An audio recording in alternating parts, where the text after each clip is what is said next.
Perfect. Mallory, can you hear me? Yes, I can. Can you see me? Yes. All right. And then let me share my screen, everybody. Dun, dun, dun. Share screen, share, and boom, boom. Stop. All right. Can you see the background of the PowerPoint, Mallory? Yes, I can see your All right. PowerPoint. Awesome. I think we are in a really good spot right now. Let me just get settled here. Oh, cool. We got a few more people that piled in. Great. All right. Welcome, everybody. This is a part of our Better Your Business series. I'm Cohen Barnes, CEO of Sundog, and today's topic is don't let cybersecurity breaches haunt your dreams. So, of course, we're following the theme of it's Halloween time, but also October is Cybersecurity Awareness Month. And we want to make sure that we give you as much information as possible in order to help protect yourself, and I'm talking individually at home as well, but as well your organization. So this webinar is for all our clients. We have a ton of clients on right now, which I'm glad everyone was able to show up, carve a little time out of your day. If you're not a client of ours, if I make a reference to something, feel free to reach out to me individually. We'll have some contact information we'll send out afterwards with a link to the recorded webinar that you can share with all of your friends and colleagues. But you can always reach out to me and say, hey, what was that thing you were talking about, Cohen? Because it looked pretty cool and I'd like to have it for our organization. But overall, this is for our clients. It's just another way that we're trying to make sure that we're all working together in order to protect ourselves and our organizations from cyber attacks. So let's get started. All right. We have the threat. So what's the threat? I'm going to cover this quickly, but it's really important that we understand what is happening out there and what might we see. And the number one cybersecurity threat that we're seeing right now is around email. And they're trying to do ultimately one of three things. They're trying to take your money, that means your personal money or your organization's money. They're trying to take money from your clients, and I've got a story about that as well. Or they're trying to infect you with some malicious software. Predominantly, it's ransomware. And I'll talk about how you can identify these kind of emails, how you can protect yourself, how you can make sure you are safe and secure going forward. Because you have to realize with our service, we provide a lot of layers of cybersecurity, link filtering, spam filtering, phishing filtering, all kinds of stuff, antivirus, all kinds of DNS filtering, you name it. But ultimately, if you get an email and it gets through everything, because they're getting very tricky about how they navigate to get through all the cybersecurity measures. If they get through and get to your inbox and they trick you to click on something, it's very difficult for us to be able to stop something at that point. So this is where it's team effort, everybody, okay? Team effort. Sundog's going to do our best to protect the organization, but the last line of defense is you all. And I think after today, you're going to have a few more tools in your tool belt to realize, oh, that's one of the things Cohen was talking about, and I'm going to make sure I don't click on it. All right, so let's get into it. So I'm going to cover some scary stats just to shock you if you weren't aware of them already. But you know, when we look at all the issues out there, there was a ransomware attack every 11 seconds in 2021. Global cost 20 billion yearly. So think about that. Ransomware attack every 11 seconds. That's how rampant it is out there. Today, businesses suffer ransomware attacks every 40 seconds. So that's all of us, right? Every 40 seconds, someone's getting hit by this stuff. Phishing emails are the cause of 2/3 of ransomware infections. There's no doubt about it. We're seeing all kinds of phishing emails come across. I'm going to talk about what those are. Don't worry. $1 billion revenue for cybercriminals. This is big business, organized crime in countries that we don't have a relationship with, that we can't go in and send SEAL Team 6, right, to get these bad guys. Those countries, cybercriminals are able to set up shop, and they're large, sophisticated organizations that are deploying these measures in order to try and trick all of us out of our money. And about almost 10% of the American population has had some sort of ransomware attack. That is crazy this day and age. But the question I get all the time is, Cohen, we're too small. No one's going to get us. I never hear about this. I don't know what you're talking about. I think you're just doing a scare tactic on me. The reason you don't hear about it is it's embarrassing for a lot of businesses to admit. They don't want it out there. PR, right? They don't want their clients to think about, well, you're not running a good IT network and you're exposing them yourself to cyber criminals and their data and what they might have bought from you or information you might have about them. So people hide that, right? Businesses are supposed to report it, but overall they don't. Government agencies are mandatory to report. Legal ramifications, if you're in the healthcare industry, yeah, there's HIPAA fines. There's all kinds of stuff associated with it that could cause some pretty big penalties for you. So people hide that fact. But like I said, mostly we hear it from governmental agencies because there's no way they can avoid not disclosing that information. And so here's an example of how we hear from it. Rockford Public Schools, crushed by ransomware, taking attendance manually for weeks. Crystal Lake Public Schools, hit by ransomware. City of Belvedere, hit with a cyber attack. DeKalb County government, hit with ransomware.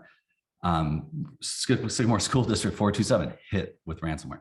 So you got to realize that this is everywhere. And when we see this many government agencies being attacked by it, there's the same amount or more of local businesses being attacked by these things as well. And I've got some stories for you I'm going to share with you. But also on a national stage, I don't know if you remember it, but we saw JBS, the meat producers, that actually affected the food supply around the world, right?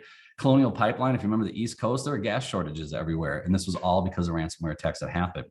But also, so those get reported on national stage. So we might hear about the really big ones, like when Target gets hacked or something like that, but small organizations get hit really hard as well. And last July 4th weekend in 2021, it was pretty much the largest ransomware attack against businesses in the history of mankind. No one really heard about that. It was obscure. I had to dig and found a clip from CNN that talked about it, but that didn't make mainstream news. So my point to this is it is rampant. It is everywhere. But together, you all in your individual seats at your computer, working in conjunction with Sundog to protect your organization's network, that's how we're going to avoid these issues. And you protecting yourself at home with the knowledge you're going to learn today is the thing that's going to make you successful and keep your money in your pocket and keep your information safe. All right, here we go. I said emails are the #1 cause of attacks. So I'm going to identify some threats for you so you can see what they actually look like. I'm going to tell you how you get tricked. I'm going to tell you what do they steal. And there's some just disturbing stories in there of some local businesses that have been hit hard. And then of course, I'm going to tell you how to prevent. And Mallory, don't forget, anytime there's a question, just feel free to interrupt me at any time. And all of you all, again, if you move your mouse down to the bottom of the screen, hit the Q&A button, type in your question, and I'll be sure and elaborate. All right. Just before you get started, for everyone else, we are recording and we'll be sending you all the recording and posting it on YouTube. Absolutely. All right. Email threats identified. You're going to see them as fake links to portals, links to malicious software, and infected attachments. And in fact, I just had that with my family literally 10 minutes before I got on this call, talking with a family member about their bank is not asking for that information. So this is happening in my world. I get these calls, and I'm telling you, all of you probably have had something like this. You're going to see some of these emails and go, oh, I remember getting something like that. We just want to make sure you identify them going forward and you're careful. There will be links to malicious software in there. I've got an example of something that was sent to me, as well as infected attachments. I got another example for that. All right. First, what is phishing? If you're not aware of it, you've probably heard of it. You might understand it, but imagine phishing ultimately is tens of thousands of emails go out because they bought a distribution list, and I'll explain it, and they're looking for people to click on it. So what happens ultimately is, imagine it's just, they call it phishing because it's just like a fisherman. Cast your lure into the water, right? Fisherman's reeling that lure in. It's going by a bunch of fish. One fish is looking at it going, I'm full, I don't want any. Next fish looks at it and goes, that's fake. And then another fish bites. This is the same kind of thing. Lure goes out there, email goes out there to tons and tons of people. And ultimately, they don't expect everyone to bite, but they know some people are going to bite. And that's why it's called phishing.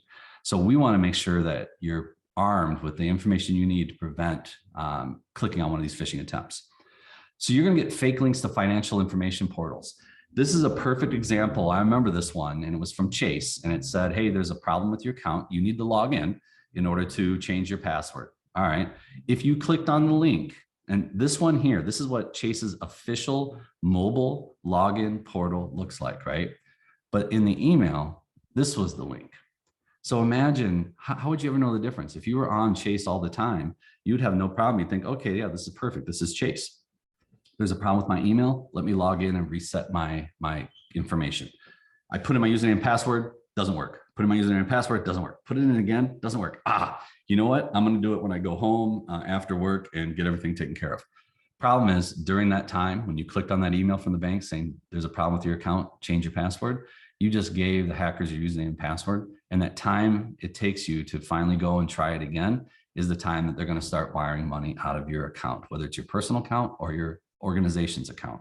So you have to be very cognizant of when an email comes in, your bank should never, ever ask you to click a link to log in. What we always tell people is It doesn't matter if it's Amazon, your bank, whoever. If you ever get an email saying, hey, click here to log in, don't do it. Go directly to Amazon.com, go directly to Chase.com, whatever it is in your web browser, then log in and see if there's a message waiting for you.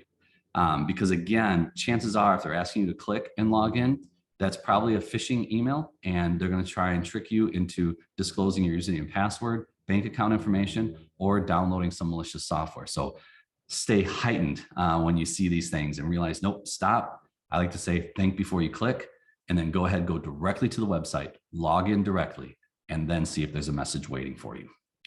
All right.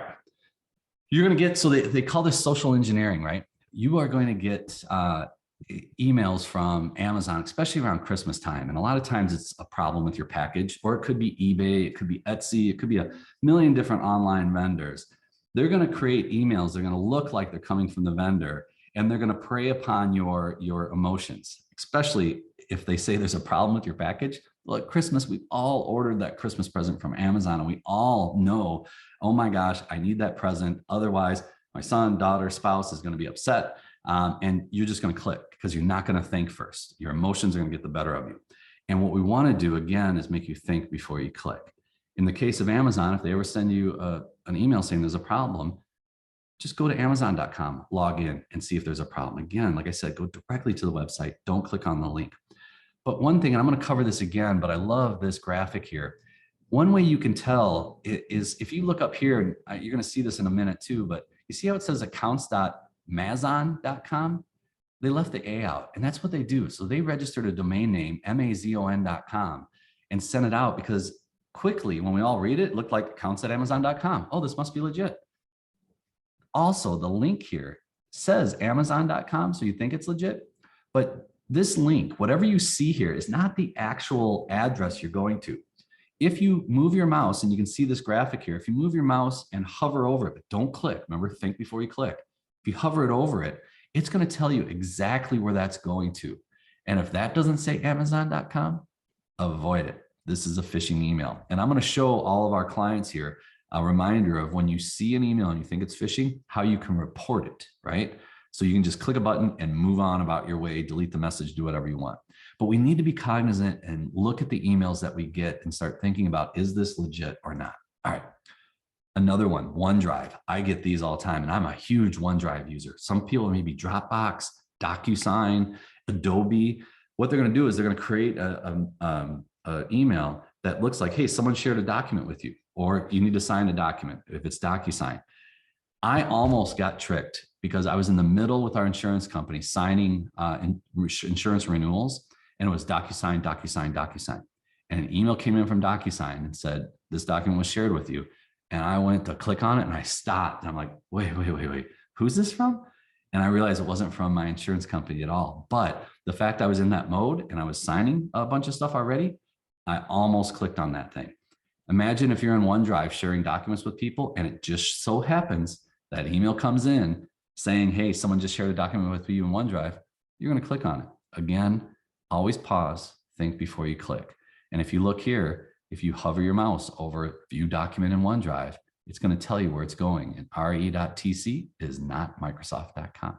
All right. So again, think before you click. So what they're going to do is when you go to follow this link, most likely it's going to be some malicious software that's going to try and download on your computer.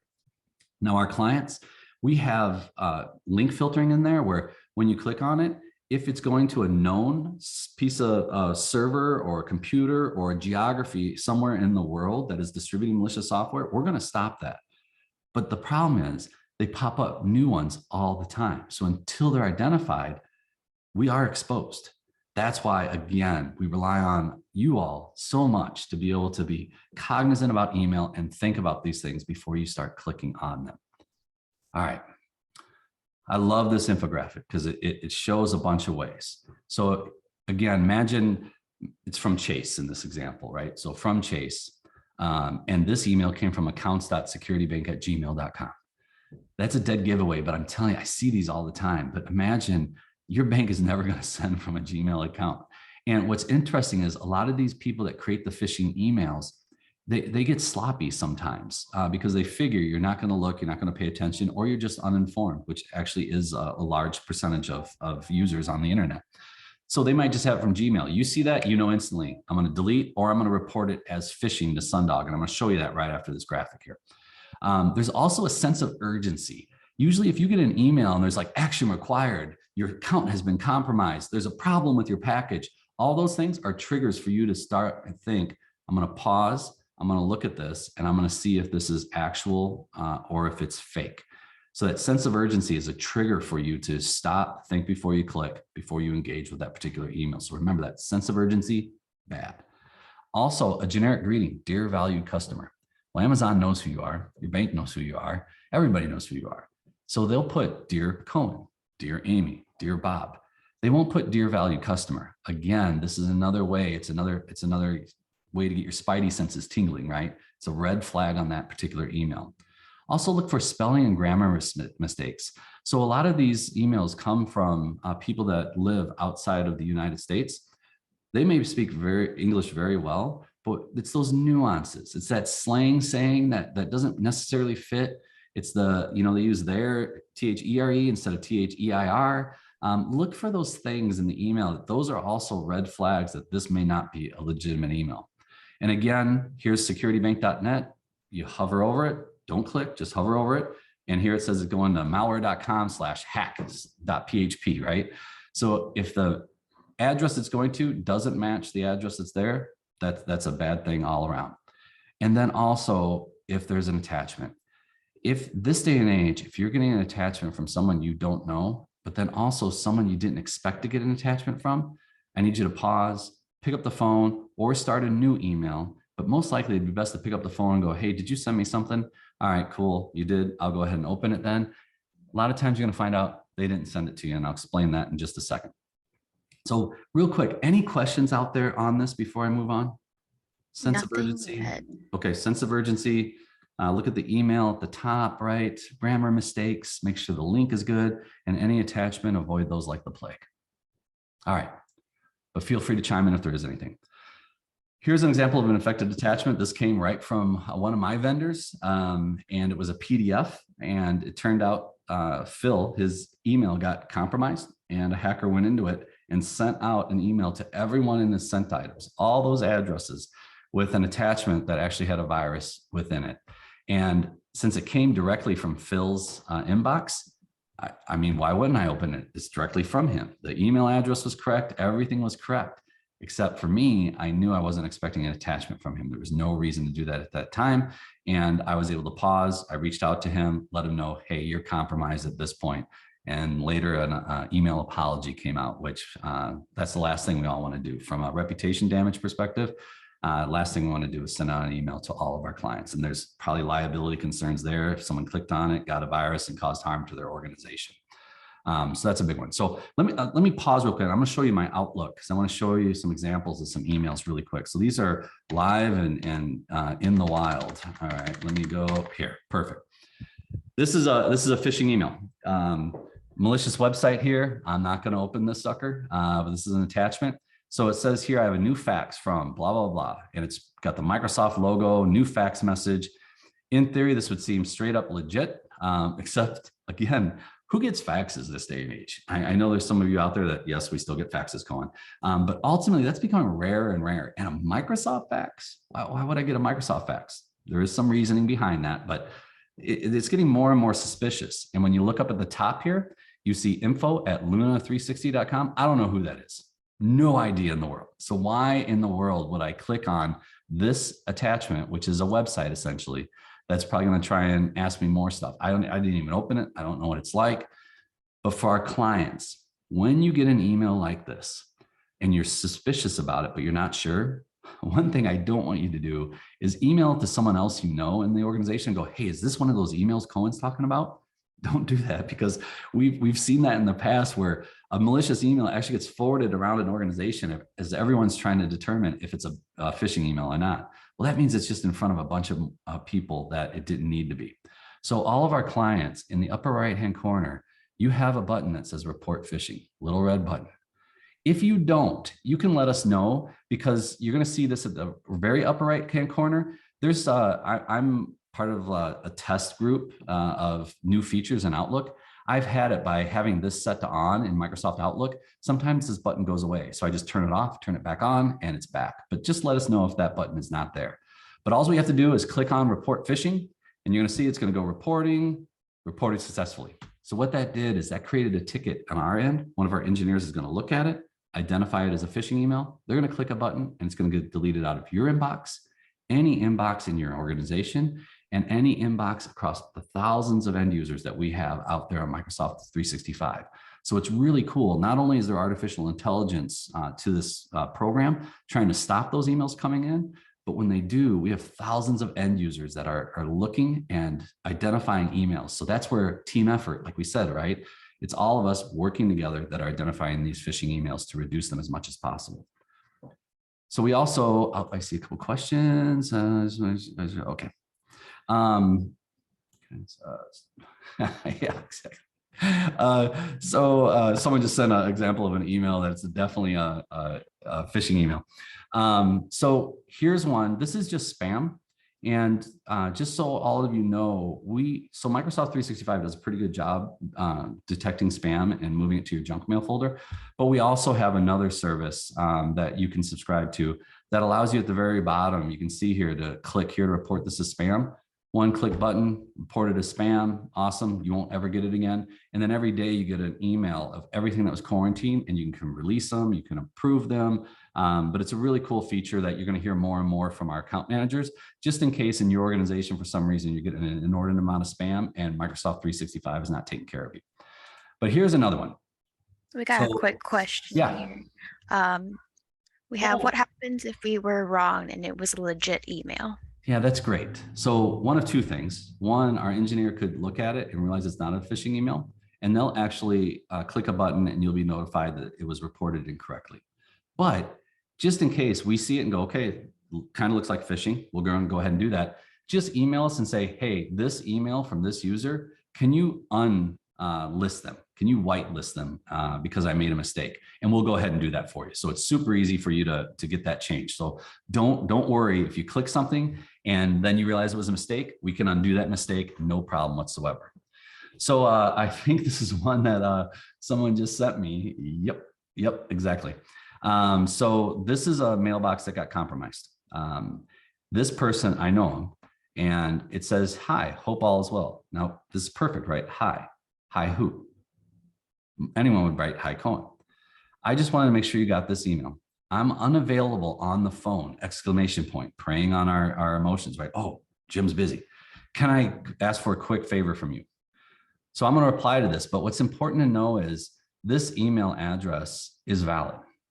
So what this means is this person's email has been compromised.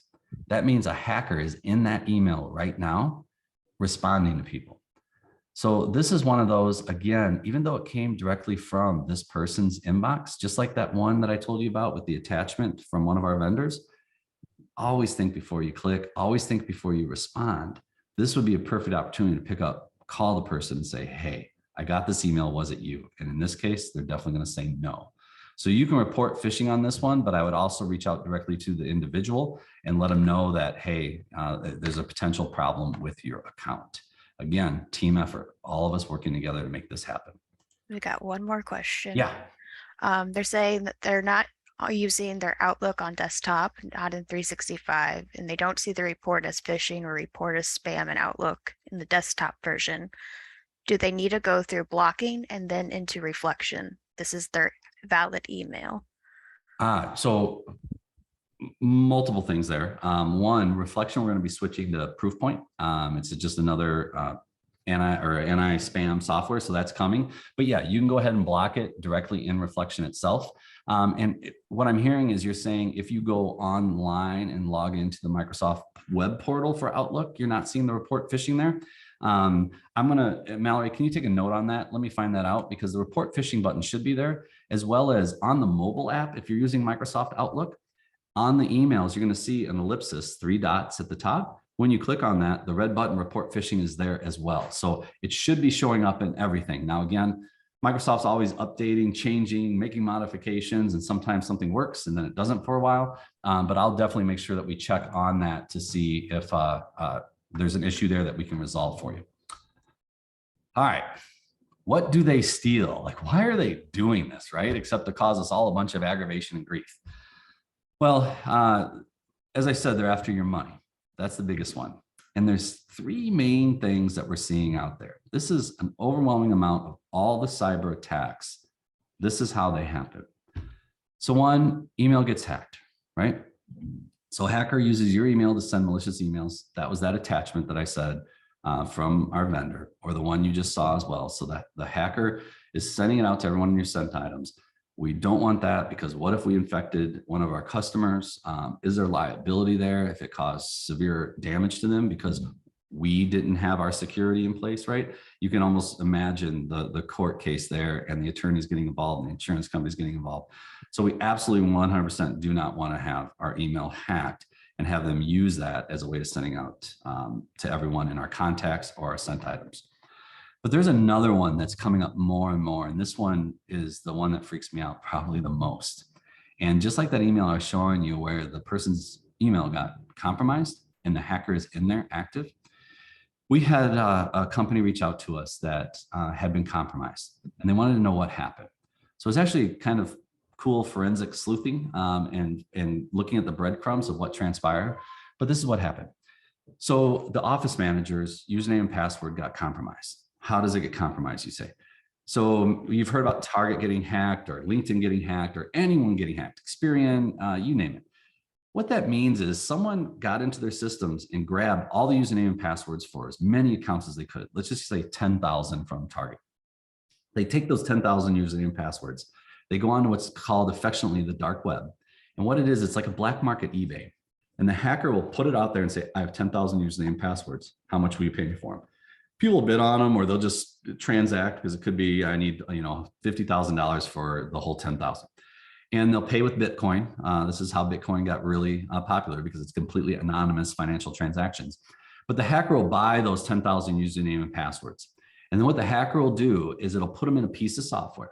And that software is going to go across the internet. It's going to go to intuit.com, chase.com, citibank.com, microsoft.com, google.com. It's going to hit all these, Facebook, LinkedIn, you name it. And as it gets into them, the software is going to record that and raise its hand. When it raises its hand, that's when a human being will take a moment and look to see if this inbox that compromised Microsoft or this bank account, is it worth their time? In this case, since she used her username and password somewhere else, and it was the same username and password she used with Microsoft Office and Microsoft 365, they were able to get into her email. When they got into her email account, the hacker realized that this office manager does all the billing. They do progress billing and they do large jobs. Now, this is only a 25 user network, by the way, right? But they do a lot of products, so the dollars were pretty high. And the hacker saw that and saw there's one particular customer that they had an ongoing job with, and that customer was about due to have an invoice sent at the end of the month. So what the hacker did was create a message rule that anytime their customer sent them an email, it went to the office manager's inbox, but the hacker had it automatically moved down to a subfolder. Hacker would go in, look at that subfolder, see that it's an email that was benign, like, how was your day? Would move that email back up to the inbox and mark it as unread. Office manager has no idea. At one point, the hacker emails their client and says, hey, because of COVID, we had to change our bank account and routing number. Why? I don't know that matters with COVID, but the customer, because it came from the office manager's inbox, the customer responded and said, no problem, I updated everything, all set. Of course, move from inbox automatically down to subfolder. Hacker saw that they responded and updated it, hit delete. Then also what the hacker had to do is go through the sent items, find previous invoices, create an invoice in Microsoft Adobe that looked exactly like all the invoices they sent, saw the email exchange, knew what the dollar amount was supposed to be for the next progress invoicing, and sent an invoice to their client out of the office manager's inbox for $125,000. And the client paid it, money gone. So this is why protecting our email is so important. Not clicking on links, because it could have been a link from Microsoft 365 saying there was a security breach, you need to reset your password. She might have clicked on a link like that, entered in her username and password, didn't work, tried it again, didn't work, shoot. Also, what she was doing was giving her username and password to a hacker. However it happened, This happens on the regular. So we have to make sure we protect our email as much as possible. All right, last one, ransomware. And don't worry, I'm gonna get into how we can stop them. Ransomware is another one where you click on it and it deploys a piece of software on your computer that encrypts all your Excel spreadsheets, PDFs, Word documents, QuickBook database files, ERP databases, customer relationship management databases, you name it, everything that's important. Yet it leaves the operating system operational so you can interface with it. Why do they do that? Because when this happens, you get these messages. These are bad. So what this means is when you get one of these, you have a message that says basically you have ransomware.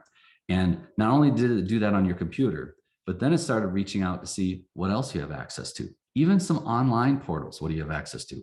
But ultimately you'll look to, are there other computers on the network that I can infect? Are there servers on the network that I can infect? And it spreads itself like wildfire, right?